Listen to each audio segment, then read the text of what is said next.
Hola amigos, como ustedes saben, el invierno ha llegado. Me gustan mucho las fogatas y yo más o menos realizo mis fogatas cada 15 días, pero ahora, como ha llegado el invierno y muchos perritos tienen frío, lo que vamos a hacer es prender las fogatas cada semana, por lo menos cuando vengan los perritos que no tienen mucho pelo, que duermen solitos y que necesitan un poquito de calor, vamos a comenzar a hacer fogatas más recurrentes.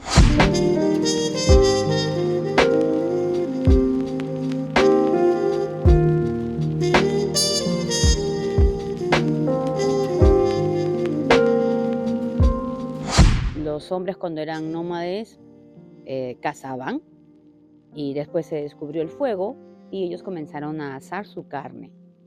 Y alrededor de donde estaban habían lobos, no habían perros. Y los perros estaban muchos ojitos alrededor de las personas que estaban comiendo alrededor de la fogata, cocinando su carne. Ellos no se acercaban a estos, no era porque les tuvieran miedo, sino eran como un respeto, ¿no? Y después que ellos comían, dejaban sus restos de carne de la comida que les sobraba y los lobos se acercaban a comer lo que sobraba, pero no se acercaban cuando estaban las personas todavía. Poco a poco, esto era como un ritual que tenían las personas y no se daban cuenta que los lobos estaban alrededor y los lobos comenzaban a acercarme un poquito más, se acercaban un poquito más, hasta que llegó un momento en que sí se encontraron cara a cara.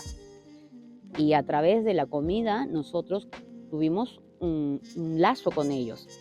Me gustaría que sus perritos tengan esta experiencia y que poco a poco, cuando esto se haga más seguido y ellos vengan a estar en el hospedaje en Diverticán, se puedan sentar alrededor de nosotros y disfrutar del calorcito que esto da.